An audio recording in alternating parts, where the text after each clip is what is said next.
Take mine. Take my memories. And I hope you've got a big appetite. Because I have lived a long life, and I have seen a few things. I looked away from the last great time war. I marked the passing of the Time Lords. I saw the birth of the universe, and I watched as time ran out. Moment by moment until nothing remained. No time, no space. Just me. I walked in universes where the laws of physics were devised by the mind of a madman. And I watched universes freeze and creations burn. I have seen things you wouldn't believe. I have lost things you will never understand. And I know things, secrets that must never be told, knowledge that must never be spoken, knowledge that will make parasite gods blaze. So come on then, take it all, baby, have it, you have it all.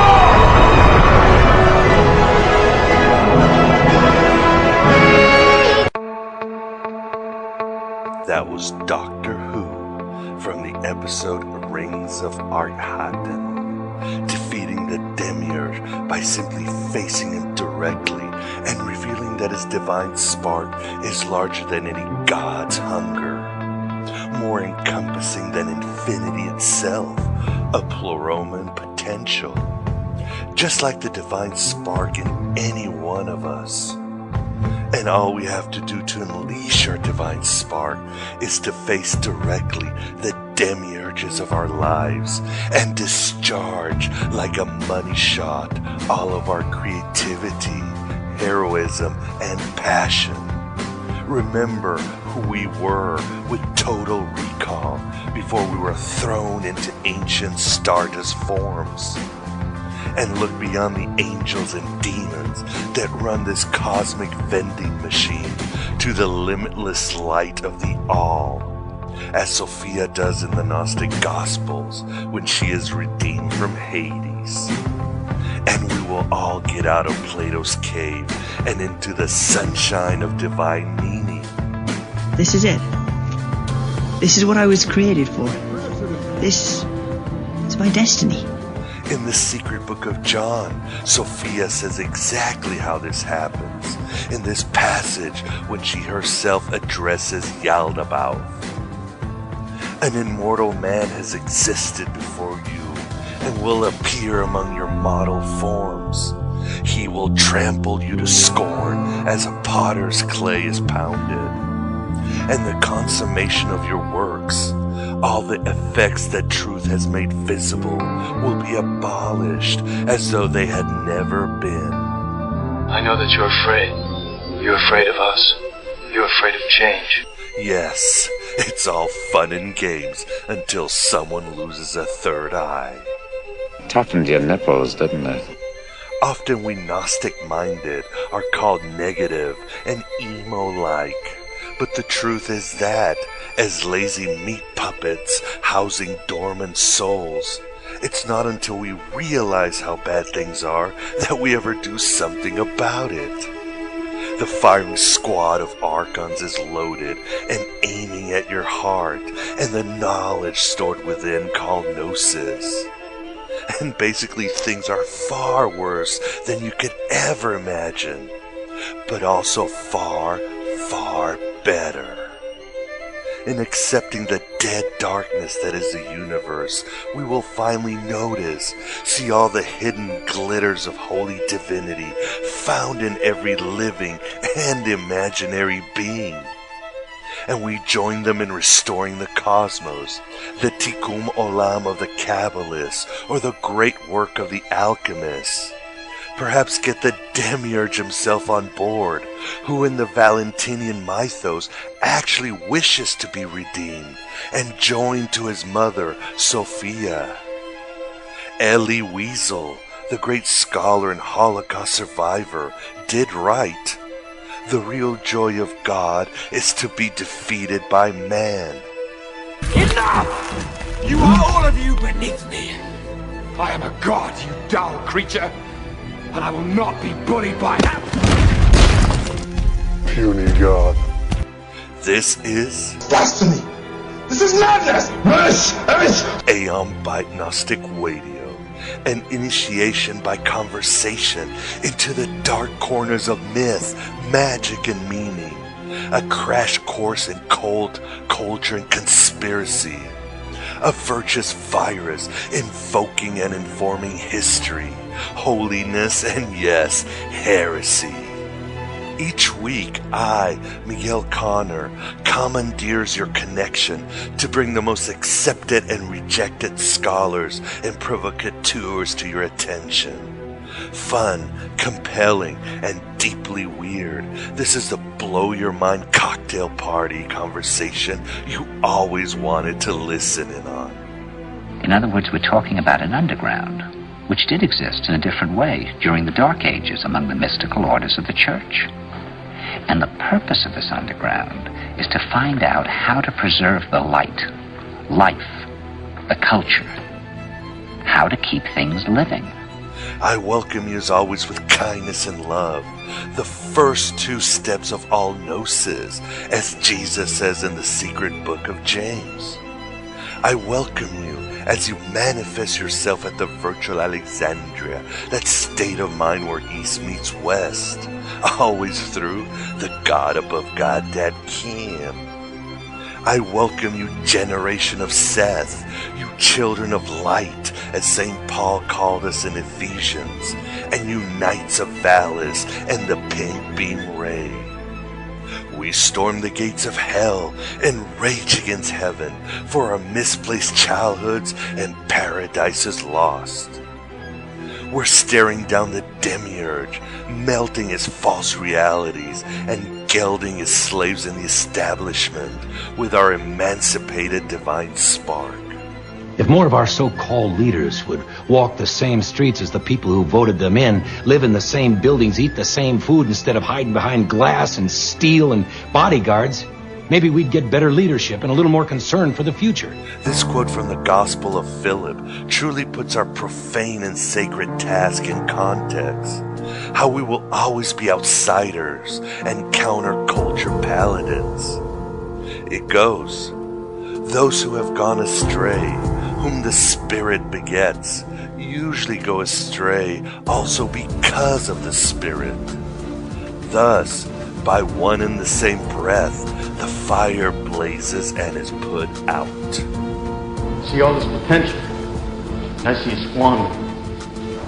God damn it, an entire generation pumping gas, waiting tables, slaves with white collars. On this approximately May 11th, the year of our Demiurge 2013, we have the pleasure of being joined at the Agora of the Virtual Alexandria by Anthony Silvia to discuss his new book, Sanctuary of the Sacred Flame. Anthony's a priest at the Apostolic Johannite Church, and Sanctuary of the Sacred Flame is a captivating work that grants a Pandora box full of spiritual practices and arcane rituals from the AGC. No Templar secrets or New Age Chinese finger trap theology or anything like that, but an accessible manual with exercises that will immediately advance the unleashing of your divine spark. Face the demiurges of your life. The angels are coming for you, but listen, your life could depend on this. Don't blink. Don't even blink. Blink and you're dead. They are fast, faster than you could believe. Don't turn your back. Don't look away, and don't blink. I personally found some of the exercises and ceremonies very helpful, my beloved truth seekers. I mean, we love divine knowledge here at the Virtual Alexandria, but grace or salvation or digesting the red pills requires some training, and Anthony's book is an excellent resource. With Sanctuary of the Sacred Flame, I would certainly recommend Jeremy Puma's A Gnostic Prayer Book, June Singer's A Gnostic Book of Hours, and Jordan Stratford's Living Gnosticism. all sensible soul workbooks for modern heretics with Gnostic sensibilities. Of course, and as we cover in the interview, we can't truly reconstruct what the ancient Gnostics did to fight the Archons, as the Archons themselves erase so much of their counterculture legacy. But by filling the gaps with other mystic traditions, we can probably get close, and even better. It is a journey of evolution, adaptation, the journey we all take, a journey that unites each and every one of us. By Odin's Google Glass, the Gnostics saw themselves as reformers and innovators of past movements, so they certainly would approve of the work Anthony and others have done. For more information on Anthony Silvia, please visit, you got it, AnthonySilvia.com. That is Silvia. And from there, you can also find more information on the Apostolic Johannite Church and Anthony's other heretical monkey shines. Certainly check out our archive of past shows, where we have more exposés on Johannine Gnostic movements and Gnostic rituals and practices, with such guests as Jordan Stratford, William Bion, Lawrence Caruana, and Tobias Churton. Careful, Chief. You dig up the past, all you get is dirty. With all of this, you'll be able to face the demiurge like Doctor Who. And what happens when you do this? Well, you are free, and you remember what you were before you were. In a way, Tom Robbins summarizes the Gnostic saga when he wrote, "It's never too late to have a happy childhood." Yes, my beloved truth seekers, it's never too late to fix all the trauma, cosmic and personal. Basically rewrite the whole plot once you understand the Book of Life is nothing more than 50 shades of gray amnesia, as the Gnostics contended in their writings, as they went farther than any other mystics in history, into outer universes of light, underworlds of pure despair, and within the vast galaxies that compose the human psyche. This is not a Sethian story. This is not reality. Not reality. Not reality. This is reality. Not reality. Not reality. And they created a map they called Gnosis, a changing and shifting map you can tailor to resurrect your inner Osiris and break those mind-forged manacles William Blake wrote about. Become a Prometheus unbound once and for all. Yes, these are bruises from fighting. Yes, I'm comfortable with that. I am enlightened. The Gospel of Thomas agrees with Robbins and this attitude when it says, "The disciples said to Jesus, 'Tell us how our end will be.' Jesus said, 'Have you discovered then the beginning that you look for the end? For where the beginning is, there will the end be. Blessed is he who will take his place in the beginning. He will know the end and will not experience death." The Nag Hammadi's library's 3 Stellas of Seth further adds to this great quote when it says, "The way of ascent is the way of descent. Know therefore, as those who live, that you have attained, and you taught yourselves the infinite things." I am become death, the destroyer of worlds. This is a bit off the mark, although not really, but it certainly helps when understanding the myopic view of orthodoxy. It's from Niels Bohr, and it goes, "The opposite of a fact is a falsehood, but the opposite of one profound truth may very well be another profound truth." We all have profound truths, and Anthony's book will help you find your own profound truth. And finding them is the same as unleashing your divine spark. We say, love your brother. We don't say it, really, but... We don't literally say it. No, we don't say it. We don't really literally mean it. Please support Aeon Byte Gnostic Radio in any way you can. One way to do so is to use our site's Amazon links for really any purchase, as I get a small kickback. Donations or any type of assistance are always a blessing, and you are free to do whatever you want. But help is wonderful, even if it's the many skills I don't have, like web design or marketing or virgin sacrifices. I truly appreciate you Time Lords who support this Hobbit podcast every week. I'd like to give a shout out to such true seeker warriors who support this venture every week, like Brenda, Agustin, Matthew, Derek, Chris L., Michael A., Paul M., the boys at Mythicist Milwaukee, and so many others. I truly appreciate your wisdom and shekels. But enough of my drivel. Let us to the interview with Anthony Silvia. Hello and goodbye as always.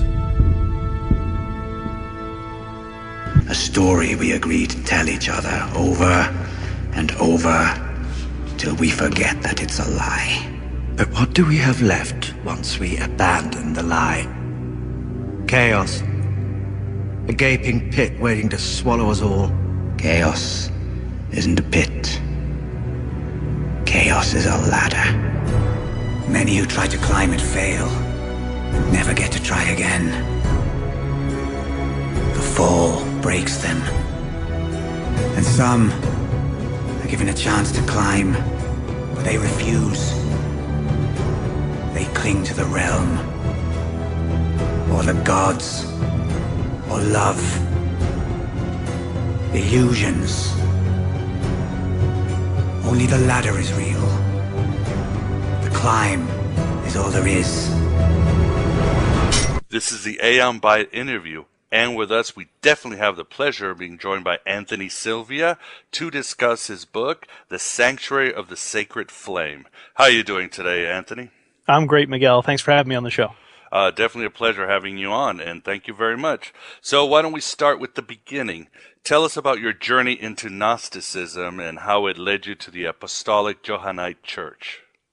Well, it all started with the Da Vinci Code, believe it or not. I read that book, and I wasn't entirely thrilled with the way that Gnostics were depicted. You know, it was a bit sensationalistic and all that. So I wasn't immediately inspired to look more into it. But as I was, strolling around the internet as one does, I came across more and more stuff about Gnosticism, and having that, memory of the Da Vinci Code and learning kind of what the Gnostics actually did and what they actually thought and what they actually said about themselves, I became more and more interested. I found what was then called the AGCA, the Apostolic Gnostic Church in America, which was a very interesting model. They had a radical priesthood of all believers. They were largely an internet church, so anybody who wanted to be a member was also a priest in the organization. And that model, while interesting, I think was ultimately doomed. And it did fall by the wayside and no longer exists. But in that time, I also discovered the Palm Tree Garden forum that we hung out on for years and years. And and I was a moderator on there, and that was very important to my my formation as a Gnostic. I learned a lot, talked to a lot of interesting people, and got a lot of differing opinions on what Gnosticism actually was, and that helped me to form a lot of my own opinions. And I'm always grateful for the time that I spent there. And then through the Palm Tree Garden, I discovered the Johannite Church. I met virtually. I met Monsignor Scott Rossbach, Jordan Stratford, and then a few occasional other Johannites who would pop in and out there.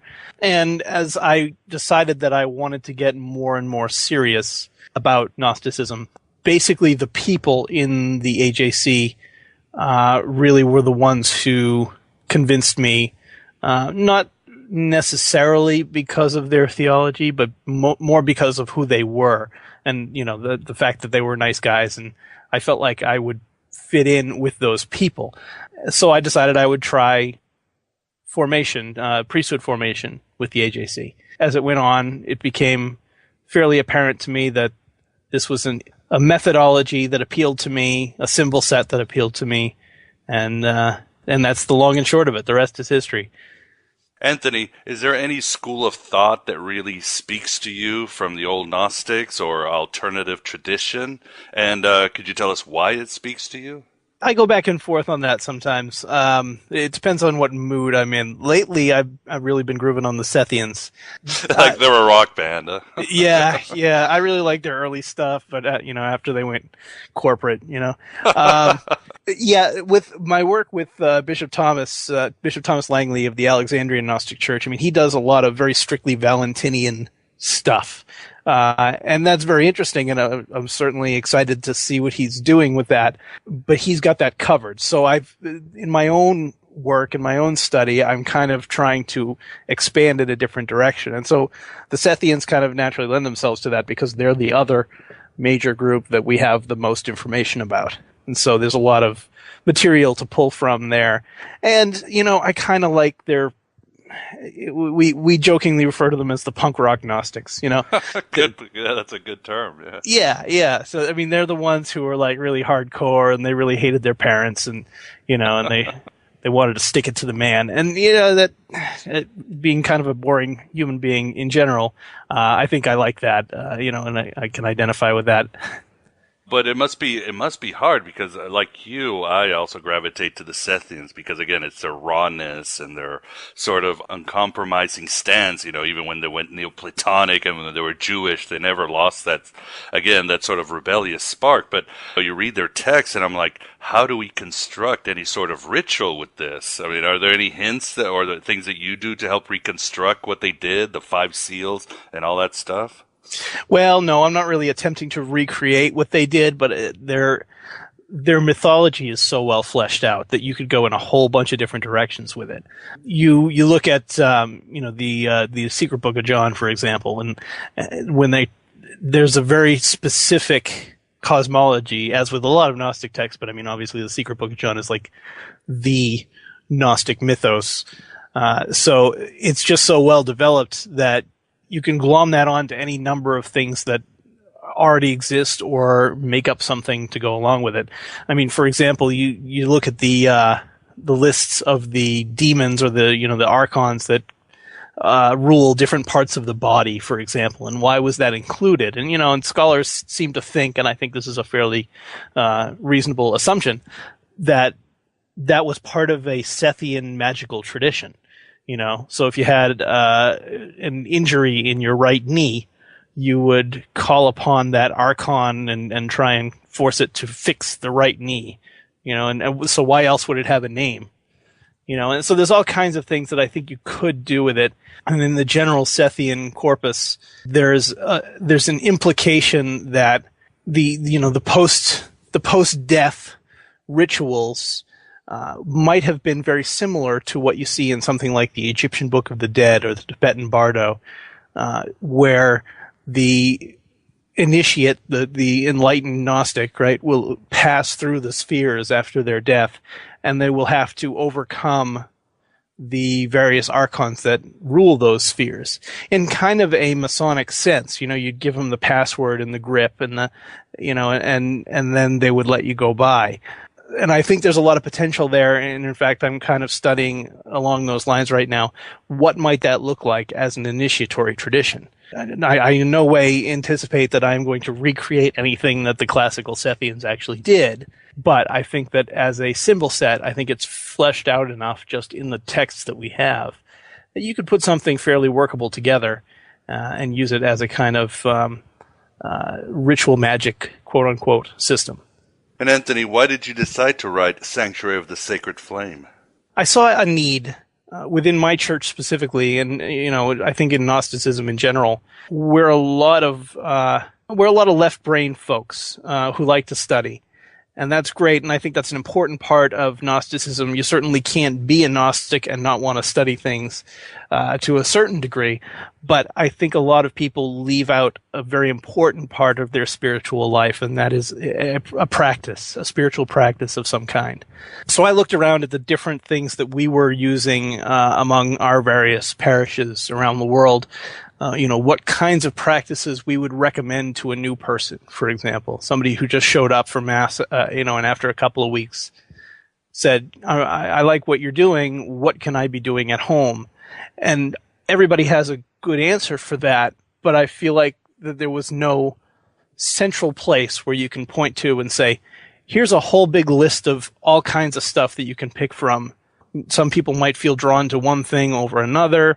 And if, give any given parish, they're talking to the rector on the ground, the priest on the ground there, and that priest may have a specific area that they feel comfortable teaching that may or may not line up with what the person who's standing in front of them is actually comfortable with or looking for.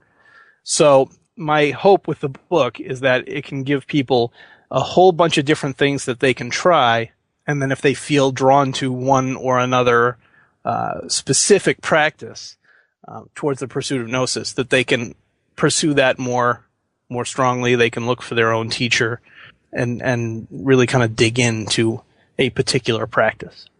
In the introduction of your book, Bishop McCann has a powerful passage. He says, spiritual transformation is not simply about encountering the kingdom of God. It is also about transforming the very thing it encounters. That seems to be a key of Gnosis. What do you think about this passage? Could you expand a bit on it? I really appreciate the introduction that Bishop McCann put in front of the book. He really kind of understood what I was trying to do, and I think he said that particular part in a really important way. There are lots of people who talk about Gnosis as knowledge, and that's one important part of it, but knowledge without a corresponding transformation of your own self will only go so far. The process of practice is exactly that which attempts to transform the psyche, as it were, and to really get the person in a position to be able to experience that Gnosis in a way that can be transformative. There's a knowledge, there's an understanding, there's an insight, I guess you'd say, that goes into the experience of Gnosis, but without the corresponding mental faculties to do something with that knowledge, with that insight, it's fleeting. It passes. So basically, using the famous comparison of the Matrix, one thing is to take the red pill, but you still got to do the kung fu. You got to fall in love. You got to do everything to be the one, right? Right. Because if you notice, after you take the red pill, life doesn't get any better. It gets considerably worse. So yeah, there are steps in between, between the actual awareness and between where you want to get to, which we talk about in our own tradition as theosis. Borrowing from the Orthodox tradition there. So between Gnosis and theosis, there's a lot of hard work. But before you can even really incorporate Gnosis into your own person, you need to have that transformation. And that's what practice is for. In past interviews, both Jordan Stratford and William Beyond discuss in depth the history and theology of the Apostolic Johannite Church. But one thing it seems we overlook in these interviews as we're talking away, and you must get a lot, and it's also addressed at the AGC website, and that is the famous question, why so churchy? So why so churchy, Anthony? It's a good question. Yes, we do get that a lot. Their kind of Roman Catholic flavor of the Johannite Church serves a number of purposes. And I think if you ask any given Johannite, there'd be a different answer. But so I'll give you my answer, and you can interview all the rest of them if you want, and they can probably give you exactly. other answers. But for me, it's an aesthetic choice. I grew up Roman Catholic, so it's a symbol set that I'm already familiar with, and without too many mental gymnastics, I can adapt Gnostic thought to the Roman Catholic flavor that we have. And I think that's the same for a lot of people. But also, you look at Gnosticism and forgetting for the moment whether you believe that Sethianism predates Christianity or not, what we do have of all of the classical Gnostics is viewed through a Christian lens. With the exception of the Mandaeans, which we don't really know a whole heck of a lot about. Well, at least I don't. I'm sure there are people who do. What we have of Gnosticism is a Christian-flavored Gnosticism. Now, I would hesitate, and I would never say that you can't have a Gnosticism that does not include a Christian framework. I think that it's absolutely possible. But I think that given the texts that we have, and given the traditions of the Gnostic Restoration and Fabre Palaprat in 1804, these guys are approaching Gnosticism from a traditional Christian framework. Not so much Dwanell necessarily as his successors, but they were, there were bishops. There were always Gnostic bishops, all the way from Valentinus all the way through today. Arguably, we don't know necessarily what the Sethians' structure looked like, but they did teach using Christian symbols. I mean, you look at the framing story of the Secret Book of John, and it's all about Jesus talking to John. So, in that sense, we have a tradition of Christianity to pull from that has always historically been linked with Gnosticism. And so I think that it's just a natural fit at this point. At least for the Johannite Church, it's something that works. It works for us because we rely so heavily on the writings of the community of John, the Gospel of John, the Revelation, and right on through to the Secret Book of John and others. And something we probably should have talked about, and a lot of people don't know about. But isn't it true that, for example, in the AGC, you have certain teachings and rituals and so forth, but doesn't each priest have a lot of leeway to what they can teach or write, and sermons and prayers and all that? Because I remember I quoted Jordan one time, and I said from the AGC, and then I was contacted saying, no, it's not from the AGC, this is Jordan's own thing. Yeah, one of the hallmarks of the Johannite tradition is a pretty broad spectrum of beliefs. We have members of our church who don't consider themselves Christians, and yet they come and they hang out with us, and they go to our masses and our rituals, and they feel comfortable with it. I mean, even though we do certainly use a lot of Christian language, it's a finger pointing at the moon, as the Buddhists would say. So there's a lot of people who have varying opinions on lots of different things, and we kind of see that as a strength rather than a weakness. There are certainly a core set of principles that we adhere to, and you can find them on our website, but they do leave a lot of wiggle room. One of the most misunderstood concepts in Gnosticism is that of repentance, or metanoia in Greek. You do an insightful job, Anthony, in your book in explaining this notion. What is repentance in the Gnostic context? Well, thanks. I appreciate that. It goes back, I think, to what I was saying earlier. The word metanoia itself in Greek would roughly be translated to, changing your mind or changing the way you think. And so in this instance, we talk about the transformation that is required to really integrate the Gnosis experience. Obviously, the word is translated most often in the canonical text as repentance, which has a connotation that is, you've done something wrong and you need to feel bad about it. In a Gnostic context, it's more like you've forgotten important things and you need to remember. And you need to do that by transforming the way you think, of literally changing your mind, changing the way your mind works. Without that, you really can't make any spiritual progress.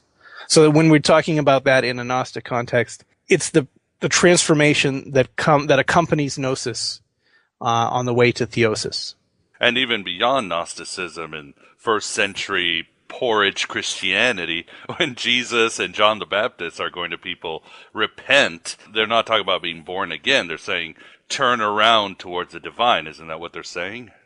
Yeah. They're saying literally change your framework, change the way that you think about these things. And it's funny you should mention the early Christians. Probably not many of your listeners, but I think a lot of people think that Christianity has always been a unified monolithic thing from day one. And of course we know that's not true. We know that Christianity had as many different flavors back then as it does today, and that they all argued about all kinds of interesting things. And a lot of the early Christians believed all kinds of Gnostic-y things. They fit right in with what everybody else was doing because there really wasn't, a whole lot of consensus, and there didn't need to be necessarily at that point. They did push for consensus obviously later, and pushed a lot of the quote-unquote heretical ideas out. But in those early days, you would find a Gnostic sitting next to a proto-Orthodox, and they would have lots to talk about, and they would be fine with it. That kind of phrasing, that kind of metanoia would have been understood in exactly that context in the early days. And it's only when the proto-Orthodoxy starts to assert itself and tries to push its ideas above the others that you get the idea of, you're doing something bad, or you're just flat out bad because you were born, and you need to stop doing that, and you need to do something different. Gnosticism always gets a bad rap for duality, right? Dualism, which is deserved, but that it's treated as a pejorative when I think Gnostics are the ultimate optimists. There's a lot of bad stuff. It's not your fault. It's the way things are, and there's stuff you can do about it. And I think that's a much better way of looking at the world than you were born evil and you need to stop. And also another thing that the AGC, I like how they promote, is the concept of sin, which I feel is closer to the Hellenistic Jewish concept of sin, which doesn't mean you're a bad person. It means something completely different, right? Yeah, it means that you're not focusing on the things that are very important. The concept of sin, your listeners probably know, is an archery term originally. It means that you didn't hit the bullseye. You could have gotten pretty close. You could have been aiming in the right direction, or you could be aiming in completely the wrong direction. And it encompasses that entire spectrum of wrongness. And so from the totally 180 degrees wrong to, it was pretty close, but still wrong. The idea that sin is something that it's like you're aiming down at the target, right, and you miss a little bit, and that's correctable. It isn't something that, it's not binary either. It's not like you're doing it or you're not. It's, again, stages of success. So that's why I say in the book, even if you start doing something and you're doing it completely wrong, and you've completely missed the point of the exercise, you're doing something, and that's a whole heck of a lot better than doing nothing. So keep aiming down towards the target. Eventually you'll start hitting it, and everybody will be happy. Anthony, your book really gives a glimpse to some of the rituals in the AGC to achieve higher states of consciousness. Could you describe a couple and how it can help any individual, or at least how it has helped you in your spiritual journey? The primary ritual that I give in the book is called the Service of the Logos. And it is, to put it far too simply, a stripped-down version of the Johannite Eucharist. We have the specific invocation of the archangels at the beginning. That's kind of unique to us. A couple of short little prayers that get thrown into the middle of it, and then the thanks and dismissal for the archangels at the end. This is kind of the core of the Johannite tradition. If you really want to look at it, take out all kinds of stuff that's superfluous. Well, not superfluous, that's the wrong word, but take out all kinds of stuff that's not unique to the Johannite Church. Boil it down and say, this is exactly what the Johannite Church is. If you only had 10 minutes to look at the entirety of the church, this is what it would be. Is this logo service, at least in my opinion. So you have this ritual that is intended to be used, was originally intended to be used by seminarians and narthex leaders. A narthex in our church is what we call a study group. It's kind of like the precursor to a parish. So it was designed to be used by a lay leader before they became a deacon or a priest and can actually perform the Eucharist service or a version thereof. So I was looking at this and saying, hey, wouldn't this be great if everybody had access to it? And certainly I've been doing it for many, many years. And I asked the higher ups, and they said sure. So that is kind of the main focus of the ritual work of the book. So you take the logo service, and then in the middle of it, there's a space for meditation. And into that, you plug another practice, which is pretty much the long and short of the entire book. You do the logo service, and then you plug one of the other practices I talk about into the middle of it. So I think that's probably the most important part of the book from a Johannite perspective. However, if you're not Johannite and you're not terribly interested in the Johannite tradition, you can still pick up the book and look at all of the other practices that we have found to be useful for Gnostic spiritual practice.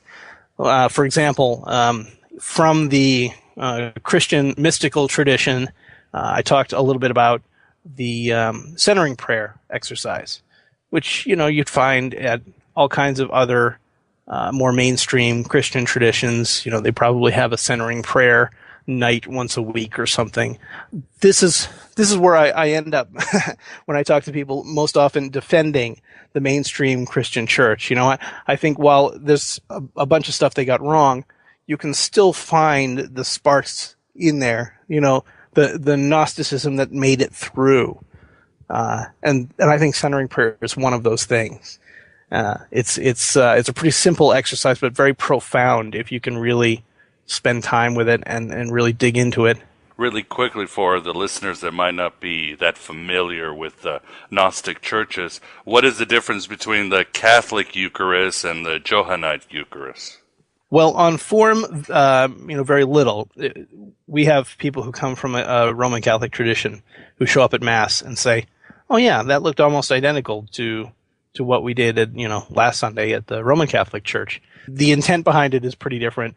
And, the wording is certainly different. And, even though we follow the same pattern of the Mass, we use Gnostic scriptures and Gnostic prayers all throughout. I think from a Christian, mainstream Christian perspective, the Mass is seen as a commemoration of a sacrifice, the specific sacrifice of Jesus dying on the cross for your sins. And so, as Gnostics, we don't really see it that way. Some might, I don't want to speak for all Gnostics everywhere, but I think generally, in Gnostic terms, we see the sacrifice as the incarnation of the Logos into human form. And that sacrifice, and through that sacrifice, the teachings of Gnosticism were disseminated. Now, that's a figurative interpretation and full of symbol. So in our Mass, that's the sacrifice that we commemorate. But we still break the bread and have the wine, and we say the exact same prayers at the consecration that you'd see in a Roman Catholic tradition. And because those elements are very, very old, and they would have been used in a Gnostic context as well as a mainstream Christian context. Your book also deals a lot with meditation. Do you have people coming to you saying, hey, what's this meditation stuff? This is for the East. Why do we have meditation in Christian or Gnostic traditions? Actually, I've never run across that.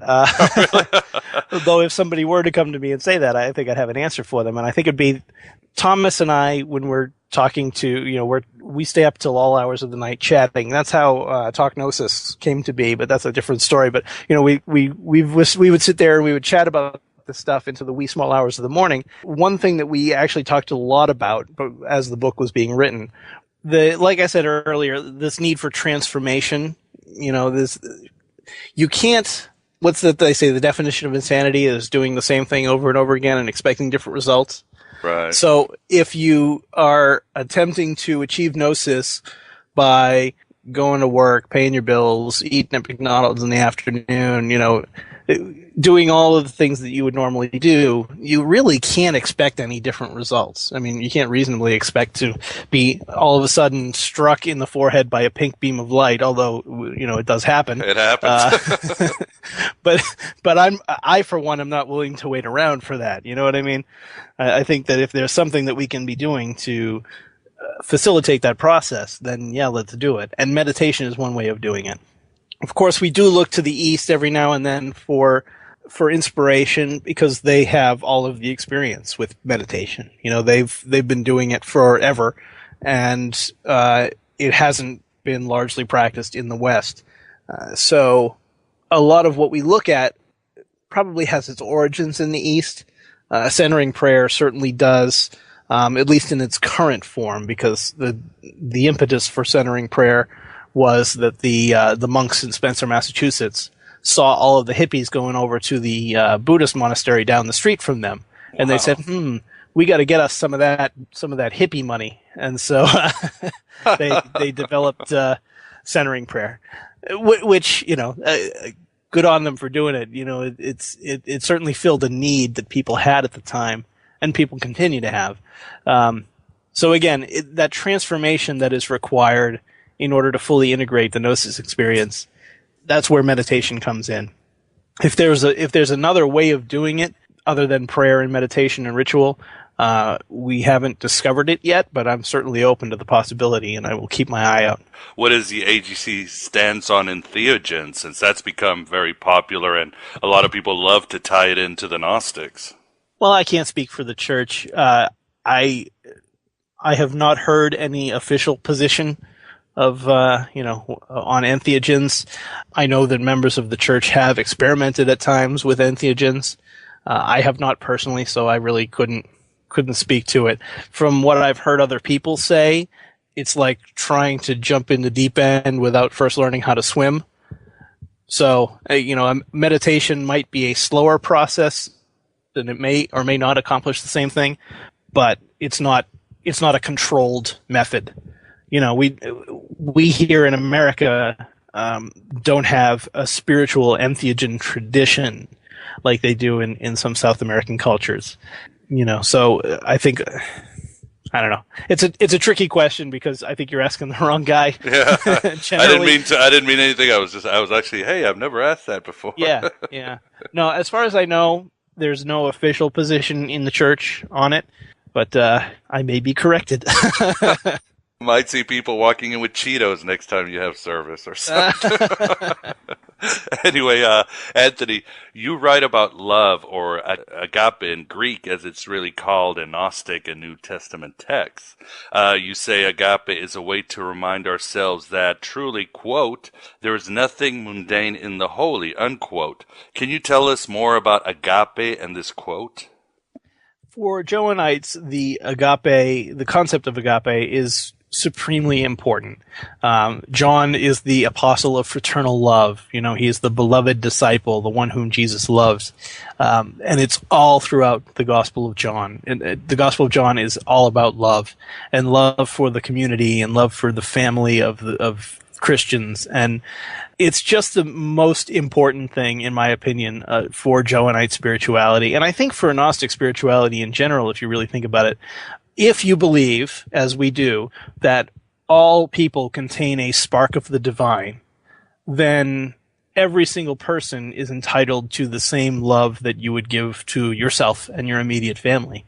Now, in practice, that's really, really tricky, but it is certainly something to aim at and something to try and hit that bullseye like we were talking about earlier.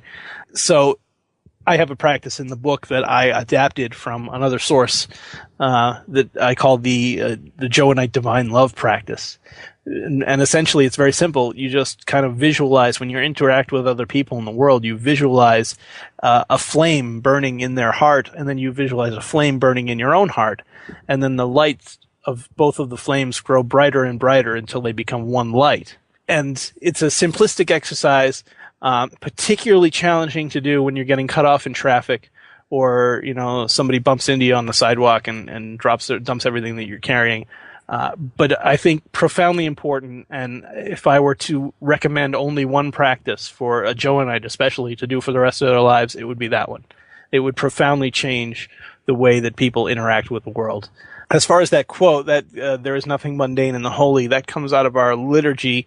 Most recently, I think it comes from another source before that, although I don't know what it is off of the top of my head. But it's talking about that, that divine spark, that there is nothing mundane in the holy, and that there is nothing holy in the mundane, which is the other half of that quote. In reality, all of these things that you see as kind of regular, you look around, I'm looking at my desk and my computer and my coffee mug and things.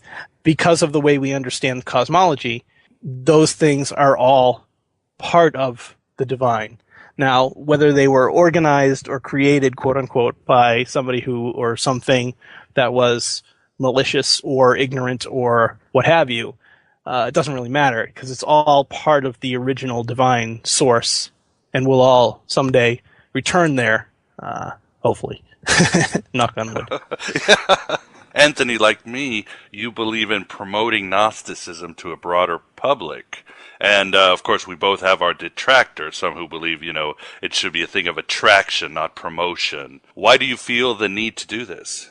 Because I spent a lot of my life searching for something, and I didn't have anybody talking about it, talking about Gnosticism.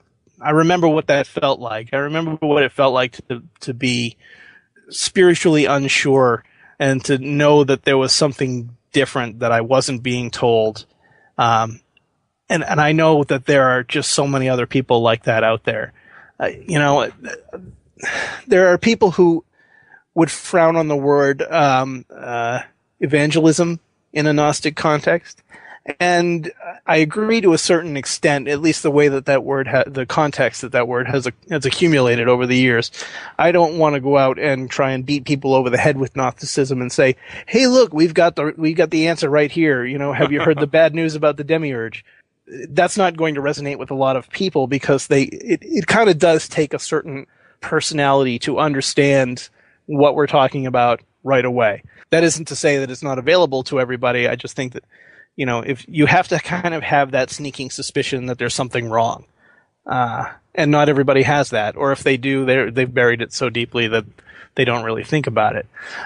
But for the people who would like what we have, and I believe that there are a lot of people who would like what we have, we need to be out there so people can find it, and people don't have to stumble around in the dark like I did for so many years.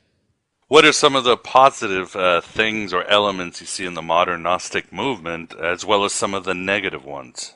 I think the way that we treat people is great. I think the most, I certainly can't speak for all of the expressions of the modern Gnostic movement, but the ones that I'm familiar with anyway, treat people as the way that kind of you'd see in kind of a liberal Christian perspective, that everybody is, we're open to everybody. We're open to all races, all creeds, all sexual orientations, all genders on the spectrum. And I think that's at least from what I've seen, that's how all of the Gnostic churches, the ecclesiastical Gnostics, treat people. And I think that is something that is particularly relevant in this day and age, although, it's certainly, that's not what our church or any Gnostic church is all about.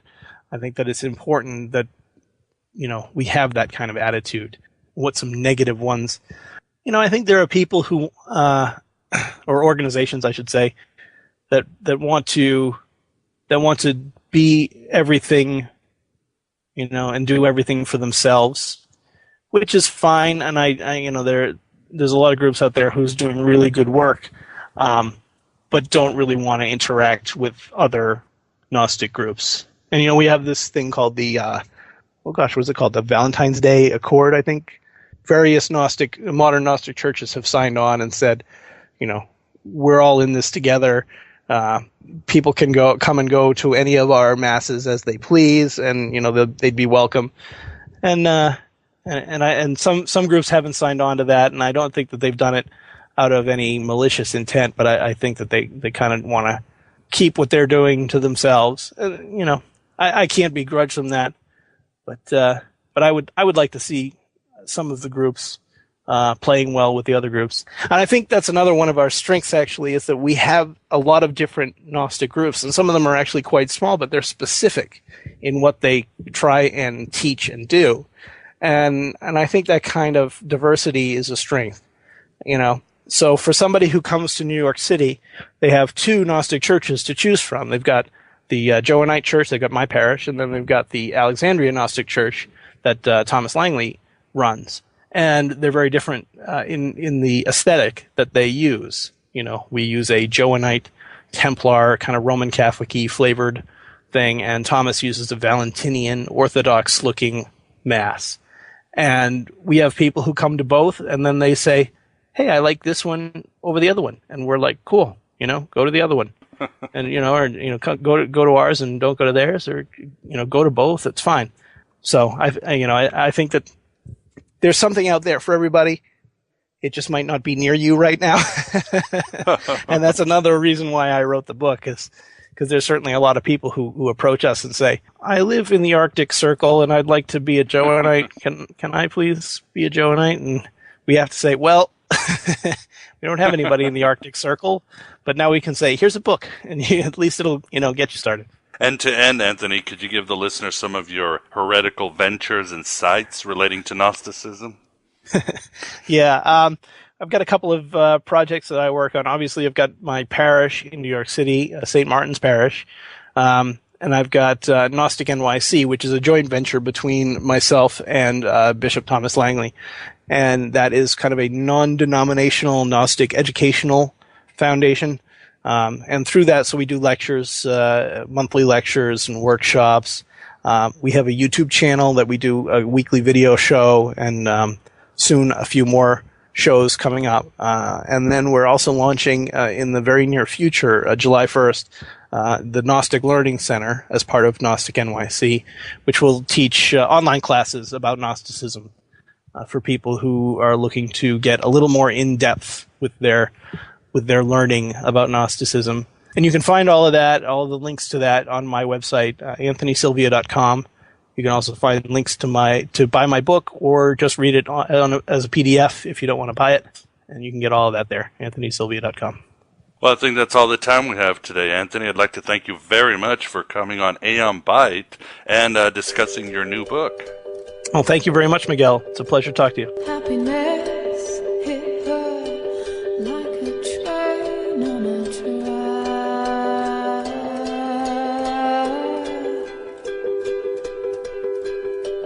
coming towards her.